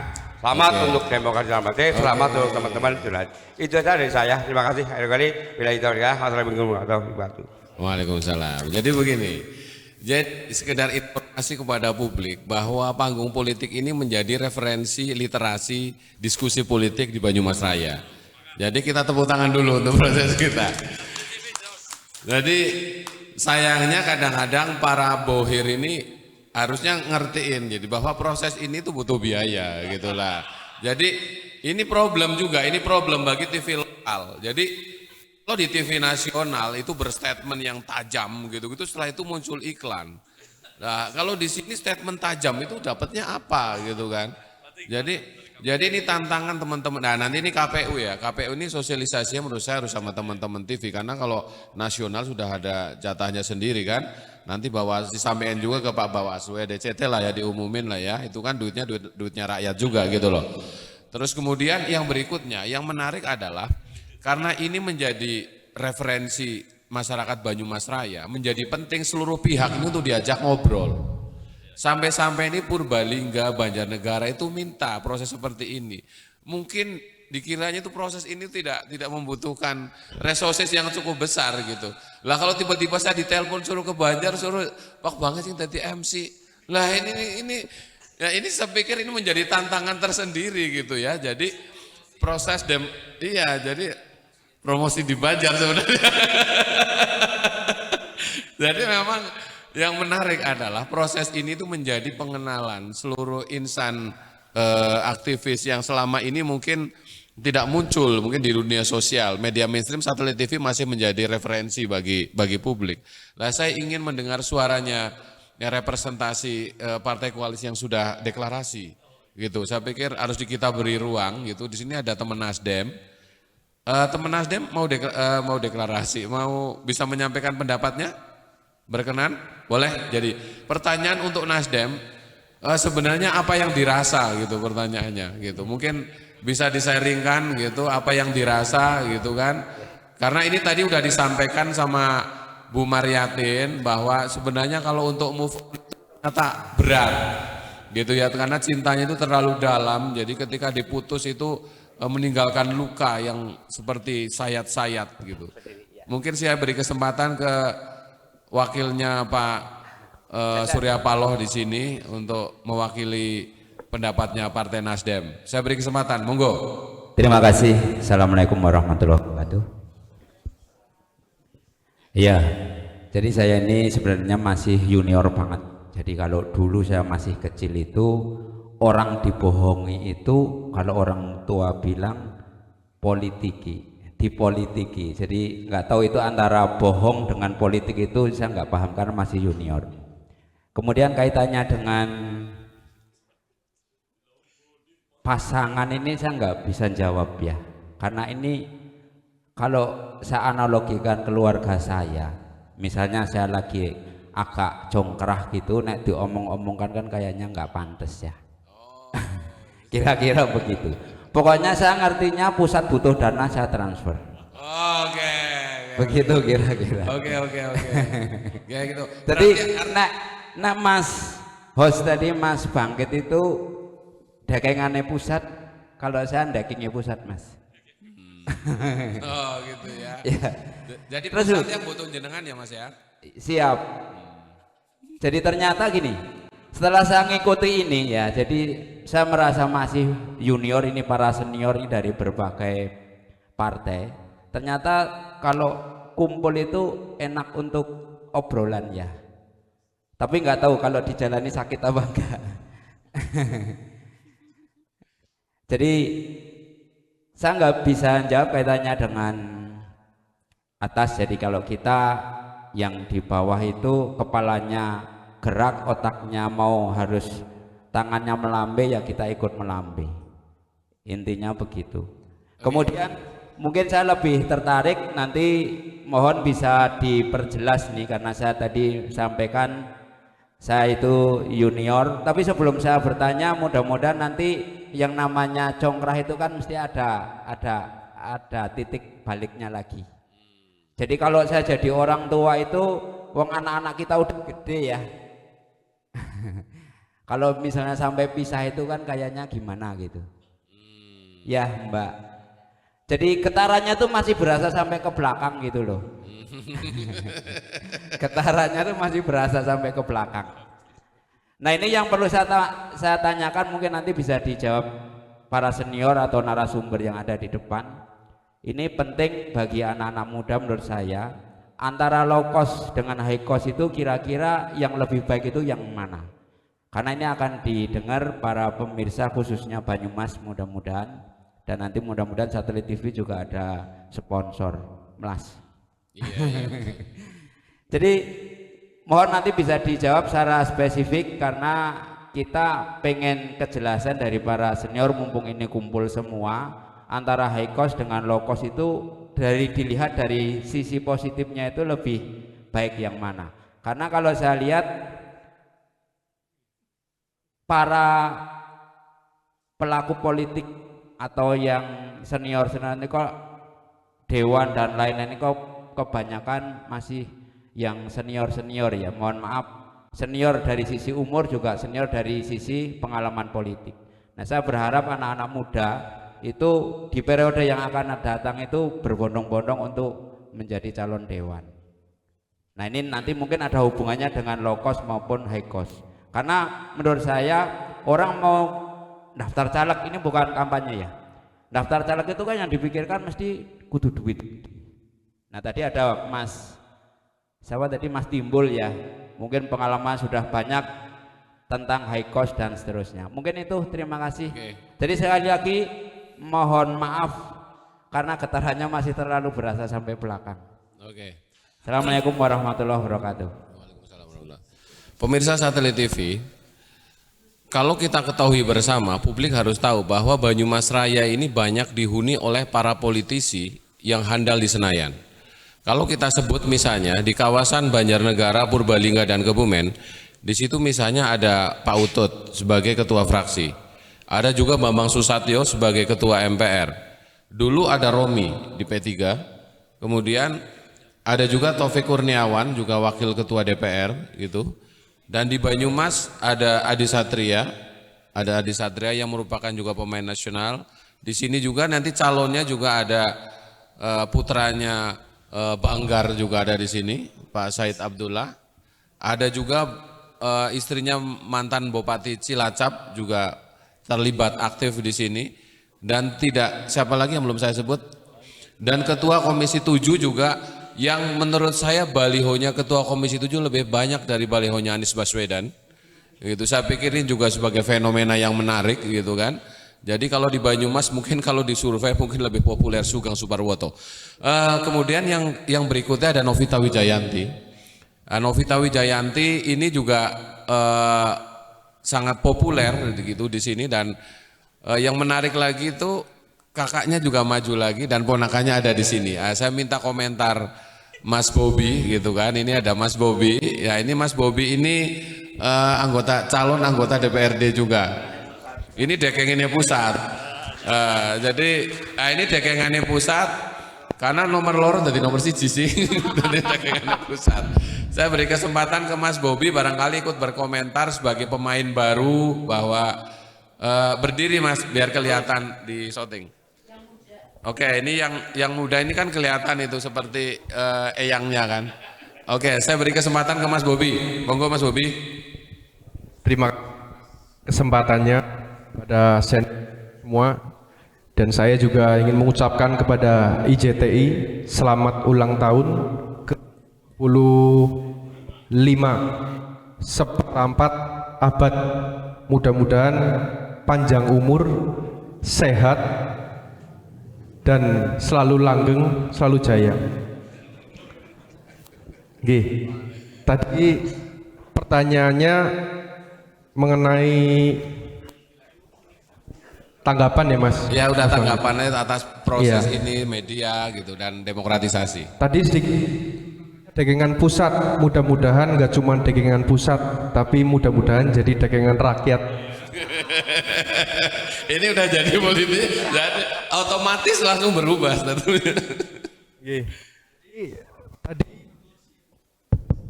Tadi saya mendengar beberapa senior menyampaikan bahwa memang politik pada hari ini memiliki kos yang tinggi. Betul, bikin acara seperti ini juga bukan suatu yang bukan low cost, mungkin butuh support yang luar biasa. Maka dari itu mudah-mudahan teman-teman semuanya bisa makin atraktif, memberikan atraksi-atraksi supaya sesuatu yang mahal bisa menjadi murah dan bisa mencolok dalam hal ini di media. Katanya ada pepatah, kalau punya duit rasanya nggak pengen mati, tapi kalau nggak punya duit rasanya kepengen. Nah, mudah-mudahan nggak seperti itu. Mudah-mudahan tidak ada rotan, akar pun jadi. Mudah-mudahan seperti tadi cerita ini kelihatannya Demokrat kemana lah, ini saya sangat tertarik. Mudah-mudahan kalau di partai kami, di Gerindra, kami bersama PAN dan Golkar, bersama partai PBB, Gelora dan lain-lain, punya koalisi namanya Indonesia Maju. Tapi Indonesia Maju itu memang betul seperti kata Pak AHY. Mudah-mudahan bisa memperbaiki. Nah, supaya Indonesia maju. Jadi mudah-mudahan ayolah kita bareng-bareng Ibu. Oke. Mas Bobi, Bro Bobi, ini lama-lama ini Bro Bobi udah jadi kena indangnya. Jadi ini politis itu kan indang gitu kan. Karena sebelumnya Mas Bobi itu bareng jadi juniornya Mas BHB, tiba-tiba berubah menjadi juniornya yang lain. Dan itu juga karena indangnya itu kuat. Jadi gini Mas Bobi, pertanyaannya begini. Kira-kira nih menurut Mas Bobi, tadi yang pendapatnya Ibu Maryatin ini kan geser. Lah sementara ini kan Mas Bobi ini kan banyak jualan, ibaratnya di partainya ini jualan Pak Lurah gitu kan.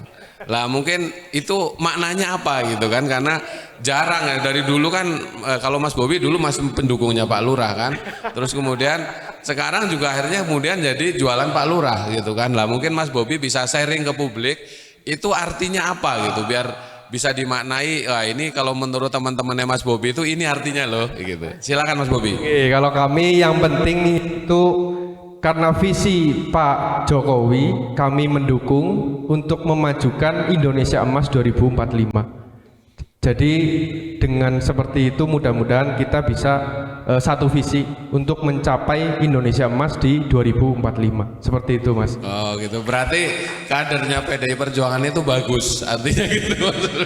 Oke, terima kasih Mas Bobi. Terima kasih. Oke. Assalamualaikum warahmatullahi wabarakatuh. Hadirin sekalian, pemirsa Satelit TV Nyong Epol.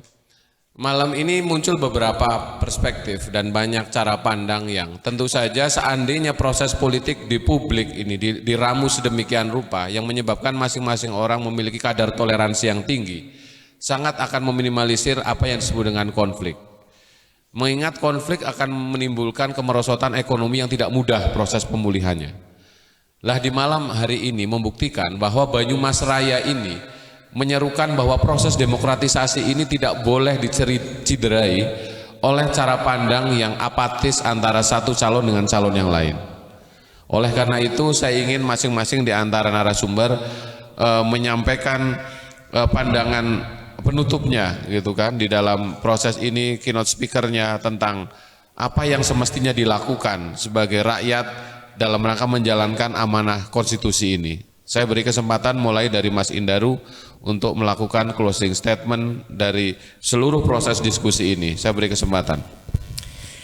Iya, satu hal yang menjadi catatan penting yang harus kita perhatikan, yang pertama adalah bahwa terlepas dari ada kekurangan, media, saya pribadi masih percaya menjadi satu ruang untuk check and balances, Mas. Media lebih dipercaya daripada sumber-sumber portal berita yang lain yang kemudian sangat mungkin muncul di era sekarang ini. Jadi kami berharap, saya masyarakat berharap media pada titik tertentu masih memunculkan karakter check and balances dan menjadi satu pilar demokrasi yang bisa bertahan dengan segala fungsi dan komunikasinya. Yang kedua, saya selalu nyaman ketika bicara politik di Banyumas dibandingkan di daerah saya. Artinya karakter kedewasaan berpolitik di sini lebih di atas rata-rata ya, di atas rata-rata Karsidenan Banyumas, dan itu menjadi ruang yang enak untuk berdiskusi, mencari solusi dan sebagainya. Poinnya kalau kita memahami bahwa politik adalah seni untuk mengolah kekuasaan, ya kita harus memaklumi, jangan sampai baper, karena apapun bisa terjadi, termasuk politik media, ruang-ruang yang sangat mungkin bisa terjadi. Dan keguyuban, keakraban teman-teman partai politik, teman-teman ormas, teman-teman media di sini menjadi contoh gambaran bahwa ya, saya pernah ngobrol dengan Mas Bambang mengatakan sedinamika apapun proses politik berjalan dengan aman. Konflik apapun proses politik berjalan dengan aman. Ini yang menjadi unik karakter masyarakat Banyumas, dan semoga ini bertahan menjadi contoh bagi perpolitikan di wilayah Jawa Tengah khususnya dan tentu nasional. Dan penting saya titip kepada teman-teman media tetap menjadi pilar demokrasi yang positif dan tentu bisa ikut menjadi pilar yang bisa melakukan kontrol, check and balances pada proses demokrasi ke depan.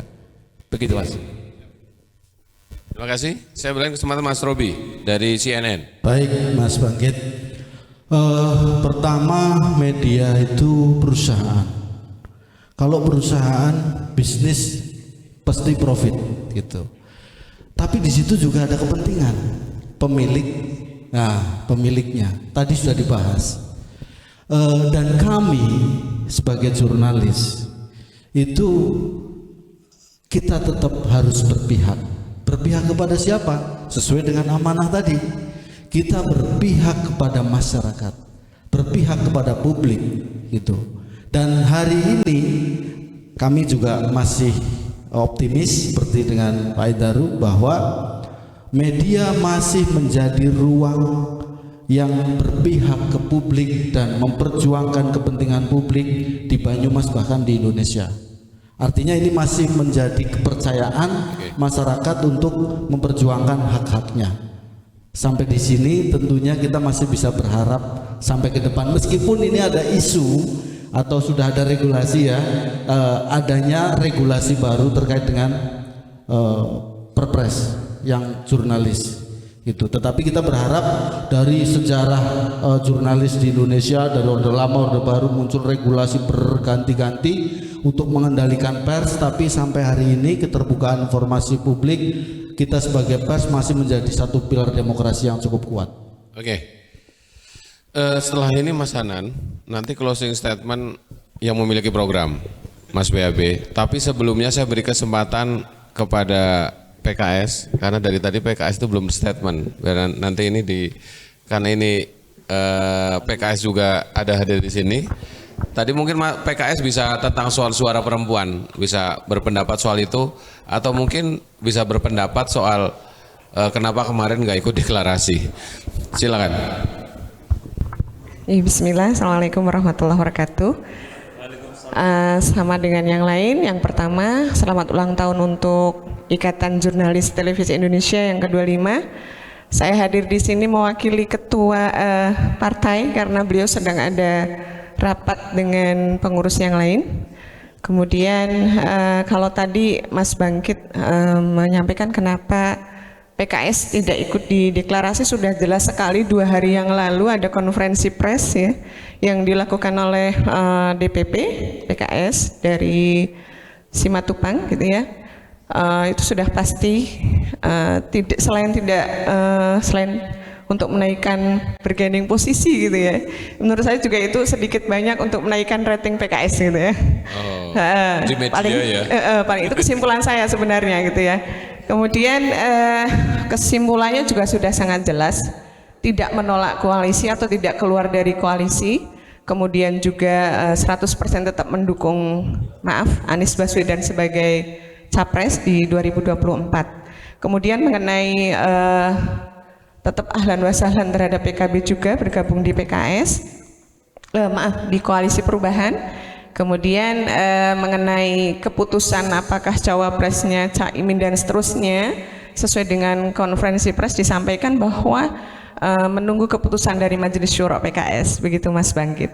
Kemudian keterlibatan perempuan itu memang menjadi sesuatu hal yang harus kita lakukan gitu ya, karena notabene penduduk Indonesia ini kan mayoritas lebih didominasi oleh perempuan gitu, dan kalau PKS sendiri memenuhi kuota nggih Mas Hanan, insya Allah 30% dari yang perwakilan di parlemen calon gitu ya, insya Allah seperti itu. Jadi menurut saya peran perempuan ini juga menjadi sesuatu hal yang harus diupayakan. Selain peran-peran di publik juga peran domestik itu tidak boleh ditinggalkan. Jadi menjadi balancing gitu ya antara karena sekarang juga Masya Allah ya, kalau boleh diakui gitu ya, betapa perempuan itu justru sekarang lebih gesit, lebih detail, lebih teliti seperti itu, dan itu sangat membantu di dalam proses pengembangan pembangunan Indonesia gitu. Seperti itu. Terima kasih. Oke. Terima kasih teman PKS dan seluruh pemirsa Satelit TV dan hadirin sekalian. Karena kita udah di ujung acara dan teman-teman mahasiswa tadi udah diwakili beberapa teman aktivis yang ada di sini, tidak semuanya dari partai politik. Dan saat ini saya beri kesempatan ke Mas Hanan sebagai penyelenggara pemilu untuk menyampaikan harapan dan beberapa poin penting yang perlu diketahui oleh partai politik dan publik secara umum. Terima kasih Mas Bangkit. Sebagai penutup, KPU sebagai penyelenggara pemilu memandang bahwa pers adalah stakeholder yang penting. Kami selalu mohon bantuan dan dukungan untuk penyebarluasan informasi. Dan pemilu sebagai proses yang menggembirakan, kami pun kalau ada kue, insya Allah siap bagi bersama. Terutama untuk belanja iklan dan sebagainya, insya Allah kami siap bagikan untuk media lokal sesuai anggaran. Lalu yang selanjutnya juga tadi ya, penyebarluasan informasi, kami harap media bisa hadir untuk meredam hoax, berita bohong, karena dengan media mainstream inilah harapan masyarakat mendapatkan berita yang terverifikasi dan mencerdaskan. Ya, terima kasih, itu aja Mas Bangkit. Oke, sebagai pamungkas pemirsa Satelit TV, saya minta Mas BHB untuk melakukan beberapa simpulan kecil yang kemudian memberikan harapan kepada publik tentang bahwa proses demokratisasi yang ada di Indonesia ini masih berjalan sebagaimana rule-nya. Silakan. Terima kasih Mas Bangkit. Pertama, salah satu bagian daripada terlaksana ini, tentunya kami berharap bahwa malam ini akan sangat mengesankan bagi teman-teman IJTI ya, karena di ulang tahun peraknya dibawa ke panggung politik, mungkin seperti ini mudah-mudahan berkesan, meskipun waktunya agak mundur ya Mas Martianto ya, mestinya 9 Agustus, tapi yang namanya ulang tahun tepat waktu ya nggak apa-apa gitu, agak mundur-mundur sedikit gitu Pak. Ya, kemudian tentunya yang terpenting adalah harapan kita semua, sebenarnya bukan harapan saya saja itu. Apa filosofi dan visi daripada atau misi daripada acara hari ini? Tentunya paling tidak ada satu testimoni yang menggembirakan hari ini dari Mas Indaru yang kebetulan ini domisilinya di tetangga sebelah gitu loh. Ternyata kan saya kira ini testimoni yang jujur ya, tidak basa-basi gitu loh. Bahwasanya Banyumas itu mempunyai stigma sendiri dalam hal persoalan kualitas berdemokrasinya dan sebagainya gitu. Nah, artinya hari ini kita berharap pada saat ada sebuah relasi beberapa segmen, mungkin hari ini kan dulu kan biasanya cuma internal partai atau apa, hari ini kan debat media. Nah, kita berharap ke depannya gitu loh. Sehingga malam ini mudah-mudahan terbangun sebuah relasi yang produktif, relasi yang konstruktif begitu, yang baik antara kita-kita ini, para pelaku politisi, dan juga dengan teman-teman media yang diawali pada pertemuan hari, yang tentunya semuanya ujungnya adalah bagaimana sekali lagi, karena ini namanya kita memasuki tahun politik, kita tetap pertama, politik ini berjalan tidak, demokrasi ini berjalan tidak hanya sekedar prosedural, tapi juga substansial, sehingga hasilnya benar-benar baik, dan yang lebih penting lagi adalah dilandasi dengan sikap riang gembira yang tidak akan menimbulkan konflik-konflik yang tadi disampaikan Mas Bangkit, harganya terlalu mahal. Saya kira itu Mas Bangkit, terima kasih. Oke, terima kasih. Pemirsa Satelit TV dan hadirin sekalian, di forum ini membuktikan bahwa kita bersama-sama merasa turut serta bertanggung jawab atas jalannya demokratisasi yang ada di Indonesia. Seluruh komponen elemen masyarakat yang hadir di sini, partai politik, jurnalis, aktivis, mahasiswa, dan elemen ormas bersepakat bahwa demokratisasi adalah instrumen untuk menuju keadilan sosial. Oleh karena itu, melalui proses panggung politik dan diskusi yang menarik ini, kita bisa bersama-sama mengedukasi, meliterasi kepada publik bahwa sesungguhnya di antara kita sama-sama punya tanggung jawab untuk menjalankan sebuah proses demokrasi ini dengan sebaik-baiknya tanpa menimbulkan konflik dan sesuatu yang membahayakan untuk kepentingan rakyat itu sendiri. Terima kasih atas segala perhatiannya, mohon maaf atas segala kekurangannya, mudah-mudahan ke depan akan jauh lebih baik lagi. Terima kasih Satelit TV, Inyonge Pol. Assalamualaikum warahmatullahi wabarakatuh.